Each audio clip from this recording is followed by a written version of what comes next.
여러분 안녕하십니까? 5월 24일 화요일인데요. 오늘 주식시장에서도 또다시 코스피가 41%, 41포인트 정도 하락 마감을 했고요. 코스닥도 2%가 넘는 하락으로 18포인트 정도 마이너스를 보였죠. 전체적으로 하락폭으로 비교해보면 코스닥의 하락률이 더 큰 편이고, 지금 이 시간에 나스닥 선물지수도 220포인트가 넘는 하락세를 보이기 때문에 오전에 잠깐 지난밤에 미국 시장의 다우와 나스닥이 비교적 큰 폭으로 반등하는 이런 상황이기 때문에 어느 정도 기대감을 가지고 출발했던 그런 장세였는데, 역시 나스닥 선물지수를 보고 미리 대응하는 그런 모습이었죠. 마찬가지로 일본이라든가 대만 또 홍콩 전체적으로 약한 모습을 보였는데요. 바이든의 방한 계기로 반도체라든가 2차전지, 우주항공, 로봇 관련주들 우리가 대규모 투자를 병행하기로 해서 주가가 강한 흐름을 보였는데, 역시 반짝 장세에 불과했다고 하는 점. 그래서 시장은 철저하게 대형주를 기피하는 그런 현상을 보일 수밖에 없는 그런 상황이고요. 그나마 거래가 수반되는 개별 중소형주를 개인들은 눈여겨볼 수밖에 없다. 이런 말씀을 드리고 싶고요. 대표적으로 오늘 우리의 핵심주라고 할 수 있는 삼성전자 같은 종목들도 예전 같으면은 반등을 한 번씩 내주고 주가가 다시 좀 하락에도 낙폭을 이렇게 좁혀가는 그런 모습인데, 오늘 같은 날은 시종일관 오히려 시초가가 제일 높았다고 할 수 있을 정도로 전형적인 약세 시장의 그 패턴으로 장대 음봉이 계속해서 출현하는 이런 모습들이죠. 시장이 얼마나 취약한가 하는 것을 알 수가 있는 게, 그동안 제가 시황을 통해서 여러 차례 말씀을 드렸었지만요. 바이든이 방한한다고 할 때쯤 해서 기관과 외국인이 삼성전자를 잠깐 매수해 줘가지고 주가를 그나마 66,000원대에서 68,000원 요 정도까지 반등을 시켜놓고는 계속 또 다시 매도로 일관하고 있지 않습니까?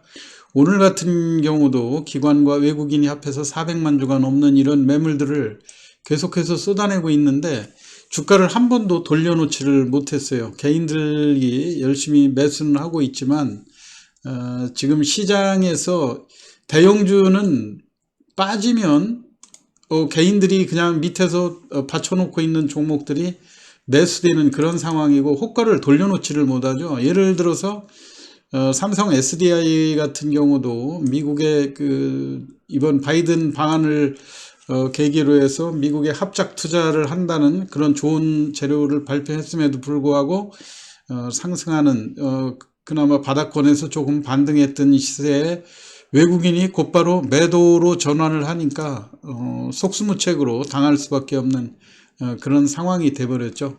그렇기 때문에 개인들이 아무리 이런 대형주들을 적극적으로 매수해도 기관과 외국인의 매물을 받아가지고 시세를 상승으로 전환시킬 만한 그런 동력이 없기 때문에 개인들은 개인들 그 매매 패턴에 맞는 중소형주 중심으로 매매할 수밖에 없다고 하는 것은 어느 정도 순리로 자리 잡는 것이 아닌가. 시장에서 그런 전체적으로 지수가 하락하는 이런 약세 국면이기 때문에 개별 종목 장세, 그것도 철저하게 중소형주, 어느 정도 이슈가 뒷받침될 수 있는 그런 중소형주 중심의 장세가 될 수밖에 없는 상황이죠. 러시아 우크라이나 전쟁과 관련해서 곡물이라든가 사료 또 음식물 업종의 순환매가 이어지고 있는 이런 상황인데, 오늘은 또 말레이시아에서 닭고기 수출까지 금지하기로 했다. 역시 닭고기도 수출을 금지할 수밖에 없는 것이 사료값 급증의 원인이 있겠죠. 그나마 지금까지는 그 사료 국제 곡물가의 상승으로 인해서 사료주들이 강한 순환매로 주가가 상승하는 그런 패턴들을 보여줬었는데, 그나마 이 사료주에 대해서도 외국인들의 매수가 중단이 되니까 주가가 약세로 전환되는 그런 모습들이죠. 최근에 대주산업 중심으로 해서 주가가 강한 상승 흐름을 보였다가 석연치 않게 지난 주말에 상한가를 붙여놓고 아침부터 그냥 월요일날 어제였죠. 어제 바로 아침부터 마이너스 출발하면서 주가가 약세를 보이는 이런 모습들. 이게 이런 내용만 봐도 지금 사료주라 하더라도 개인들보다는 외국인이 주도한다고 하는 점을 명확히 알 수가 있는 거죠. 만약에 이게 개인들, 조직화된 개인들의 세력이 개입됐다 그러면 전일 상한가로 마감을 해놓은 종목이 어찌됐든 상한가 이상에서 출발하면서 밀리면 밀려도 처음부터 이렇게 그대로 약세로 내리는 이런 모습들은 보기 쉽지 않은 내용들이거든요. 일봉으로 볼 때도 우리가 지난번 그 장대 양봉으로 주가를 띄워놓고 한 차례 조정을 거친 다음에 탄탄하게 이 매물들을 소화해낸 에너지를 비축한 상황에서 이렇게 주가를 장대 양봉으로 상한가까지 마감을 시켜놓고 그 이튿날 바로 마이너스 출발하는 경우도 이렇게 흔치 않은 일인데, 이것만 봐도 이게 개인들의 개입보다는 외국인들이 전체적으로 국제 그 러시아 제일 크게는 러시아 우크라이나의 전황하고 연관을 시키고요. 또 하나 이제 곡물 가격의 변동이라든가 이런 것들하고 연계된 고도의 그 정보에 기반한 매매들을 하고 있는 것이 아닌가, 이런 판단이에요. 그렇기 때문에 오늘 지금 전체적으로 사료주들이 동반해서 상승할 수 있는 모멘텀이 갈수록 줄어드는 그런 모습들이고요. 그나마 이제 오늘 말레이시아가 또 닭고기 수출 금지가 이슈가 되다 보니까 각국이 이제 자급자족으로 자기 국가에서 닭을 사육해서 국내 소비로 전환하는 이런 체제가 될 가능성이 상당히 크지 않습니까? 그렇기 때문에 국내적으로 사육과 판매를 그런 시스템을 구축하고 있는 하림과 마니커의 주가 강세가 오늘 두드려졌다. 그렇기 때문에 지금 현재 그 마니커 같은 경우는 오늘 다소 좀 그 심상치 않은 움직임을 보여줬죠. 오늘 장중에 상한가가 700만 주 정도 쌓이는 그런 강한 모습에서 윗꼬리가 길게 남기면서 조금 종가 무렵에 13% 정도의 상승으로 마감이 됐는데요. 대략 장중에 이렇게 상한가에 그 매물을 강력하게 보냈다고 하는 것들은 개인들의 개입 의지가 상당히 강하다고 하는 것을 알 수가 있죠. 그렇기 때문에 이런 종목들은 당분간 조금 재료가 또 뒷받침되고, 우리가 계절적으로 식생활 측면에서 여름으로 접어들면 소위 이제 삼계탕이라든가 이런 닭고기의 소비량이 극도로 늘어나는 그런 식생활 문화를 가지고 있지 않습니까? 그렇기 때문에 하림과 마니커를 주의 깊게 한번 매매에 참여를 해 보셔도 괜찮을 것 같다, 이런 이야기고요.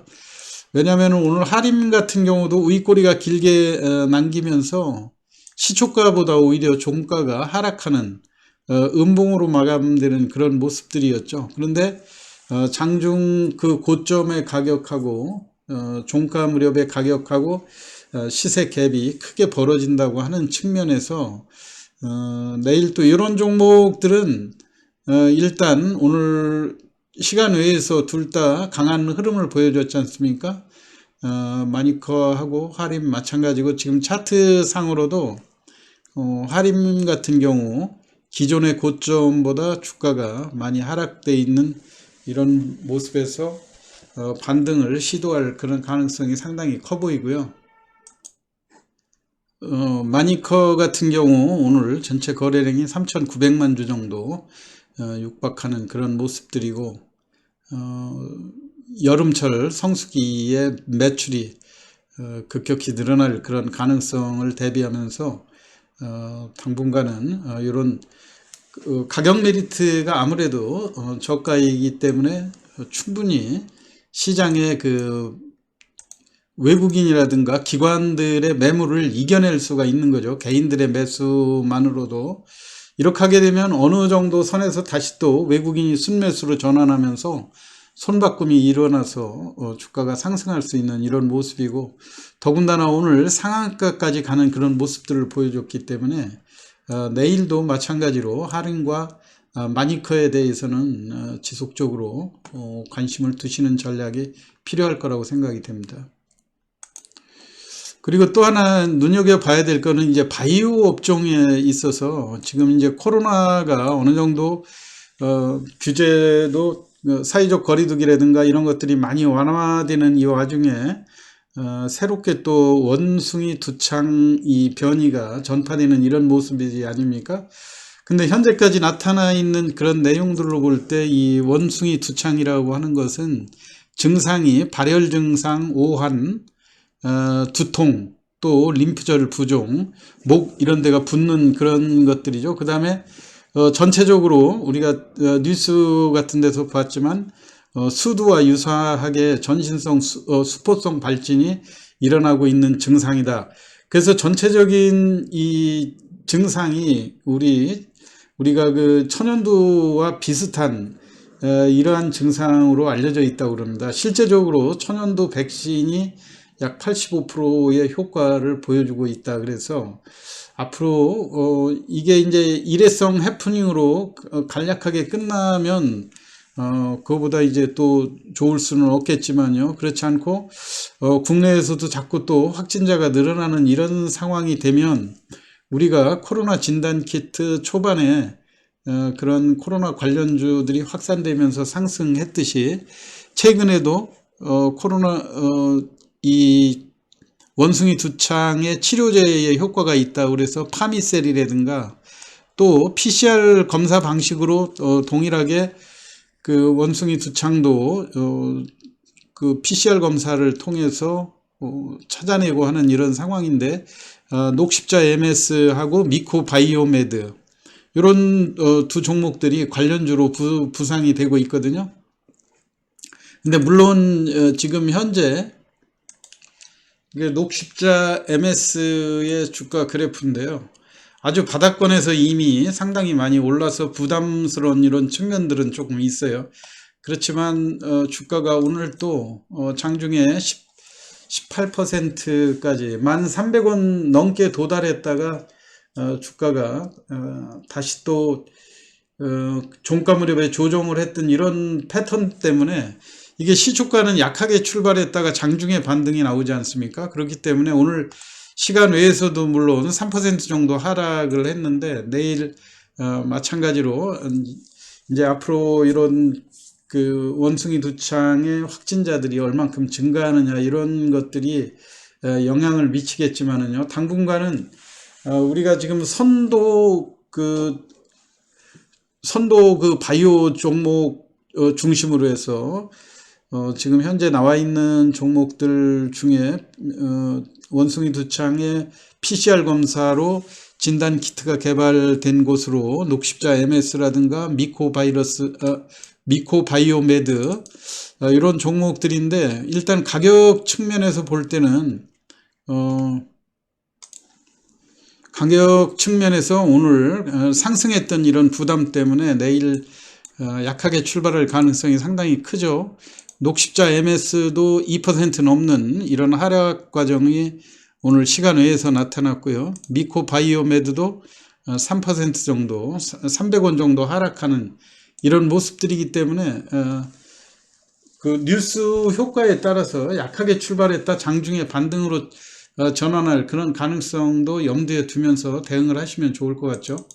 그 다음에 파미셀도 마찬가지로 오늘 약했다가 장중에 반등이 나왔는데요.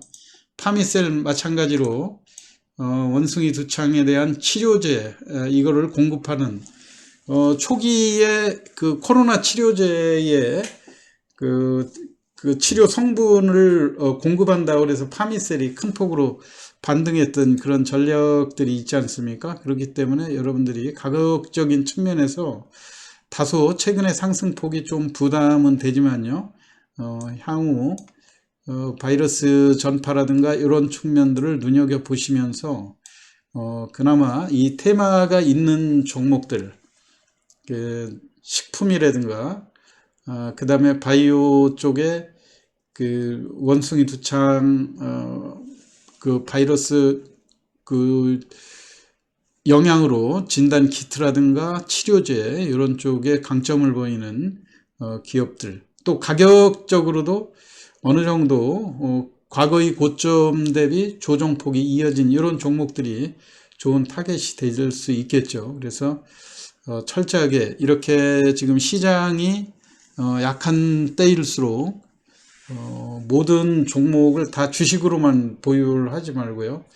최대한도로 그 현금 보유 비중을 늘리면서 당일 매매의 그 위주로 짧게 수익을 내는 그런 전략이 필요할 거라고 생각됩니다. 오늘 시황 이거로 마치겠습니다. 감사합니다.